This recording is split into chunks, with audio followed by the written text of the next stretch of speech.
भारत की धरती वीरों की धरती है। यहां एक से बढ़कर एक योद्धा जन्मे हैं, लेकिन उनमें से एक नाम ऐसा है जिसे सुनकर आज भी हर भारतवासी का सिर गर्व से ऊंचा हो जाता है। वो है महाराणा प्रताप। आज हम आपको उनकी अमर गाथा सुनाएंगे, एक ऐसी कहानी जो सिर्फ मेवाड़ की नहीं, पूरे भारत की आत्मा। 9 मई 1540 कुंभलगढ़ किला। मेवाड़ के राणा उदय सिंह और रानी जयवंताबाई के यहां एक बालक जन्मा। बालक का चेहरा तेज से दमक रहा था। ज्योतिषियों ने कहा, यह बच्चा साधारण नहीं है, यह वीरता की मिसाल बनेगा। नाम रखा गया प्रताप। रानी स्नेह भरी आवाज में, मेरे प्रताप, तेरा जीवन स्वाभिमान और साहस से भरा होगा। बचपन से ही प्रताप कुछ अलग थे। जहां उनके साथी खिलौनों से खेलते थे, वहीं प्रताप लकड़ी की तलवार से युद्धाभ्यास करते और घोड़े की लगाम थामते, तीर चलाना सीखते थे। लोग कहते थे कि यह बालक सचमुच महाराणा बनने लायक है। समय बीता, प्रताप जवान हुए। उनकी कदकाठी, चेहरा और शौर्य ऐसा था कि देखने वाले प्रभावित हुए बिना न रहता। लेकिन किस्मत दरबारियों ने मिलकर प्रताप को मेवाड़ का महाराणा घोषित किया। गद्दी संभालते ही प्रताप को सबसे बड़ी चुनौती का सामना करना पड़ा। दिल्ली के ताज पर बैठा अकबर चाहता था कि प्रताप उसकी अधीनता स्वीकार कर ले। उसने दूत भेजे। अकबर का दूत बोला, प्रताप, बादशाह अकबर हिंदुस्तान के मालिक हैं। यदि आप उनकी अधीनता स्वीकार करें तो आपको सोना, जागीर, सम्मान सब मिलेगा। आपका नाम अकबर की फहरिस्त में अमर हो जाएगा। प्रताप गंभीर और कठोर स्वर में बोला, मेवाड़ की धरती किसी की गुलामी नहीं करेगी। हमारे लिए स्वाभिमान सबसे बड़ा धन है। जाओ, अकबर से कह दो, प्रताप झुकना नहीं जानता। यह उत्तर सुनकर अकबर तिलमिला उठा। अब टकराव निश्चित था। हल्दी घाटी का युद्ध। 18 जून 1576।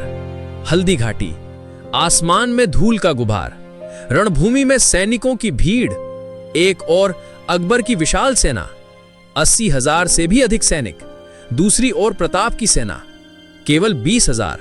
लेकिन हर सैनिक का हृदय सिंह की तरह गर्जना कर रहा था। प्रताप उत्साहित होकर सैनिकों से कहा, वीरों, याद रखो, हम संख्या में कम हैं, लेकिन हमारे साहस से पूरी धरती गूंज उठेगी। आज अगर प्राण जाएंगे भी तो इतिहास हमें अमर कर देगा। चलो, रणभूमि में कदम बढ़ाओ। सैनिक ने जयकारा लगाया और आगे बढ़ा। जय एकलिंग जी की, जय मेवाड़। बिगुल की आवाज, तलवारों की टकराहट, युद्ध का शोर। प्रताप अपने प्रिय अश्व चितक पर सवार थे। उनके हाथ में लंबा भाला था। वो दुश्मनों पर टूट पड़े। हर वार बिजली की तरह गिरता और दुश्मन धराशायी हो जा रहा था। मुगल सैनिक घबराने लगे। उन्होंने कहा, यह इंसान नहीं, खुद युद्ध का देवता है। रणभूमि में भीषण संघर्ष हुआ। महाराणा प्रताप के सामने कोई टिक न सका। लेकिन युद्ध लंबा चला। प्रताप गंभीर रूप से घायल हो गए और चित्तक भी बुरी तरह जख्मी हो गया था। फिर भी उस घोड़े ने अपने स्वामी को रणभूमि से बाहर निकाला। कुछ ही देर बाद वो वीर गति को प्राप्त हुआ और प्रताप की आंखों से आंसू निकल आए। प्रताप भावुक स्वर में कहा, ओ मेरे चित्तक, तूने अपनी जान देकर मेरी जान बचाई। तेरा बलिदान कभी भुलाया नहीं जाएगा। हल्दी घाटी का युद्ध अधूरा रहा। प्रताप को पहाड़ों और जंगलों में शरण लेनी पड़ी। महल छोड़ दिए, सुख सुविधाएं छोड़ दी, पर स्वाभिमान कभी नहीं छोड़ा। रानी दुखी स्वर में कहा, स्वामी, बच्चों को खाने को कुछ नहीं है, भूख से रो रहे हैं। प्रताप ने बोला, रानी, भूखे रह लेंगे, घास की रोटियां खा लेंगे, लेकिन गुलामी कभी नहीं करेंगे। प्रताप ने भीलों को साथ लिया। उन्होंने गुरिल्ला युद्ध की रणनीति अपनाई और पहाड़ों से अचानक हमला कर मुगलों को हरा दिया। धीरे धीरे प्रताप ने अपनी भूमि और किले वापस हासिल करना शुरू किया। यही था उनका असली संघर्ष। जंगलों में, गुफाओं में, भूख प्यास के बीच, लेकिन स्वाभिमान की रक्षा हमेशा बनी रही। वर्षों बाद मेहनत की रंग लाई।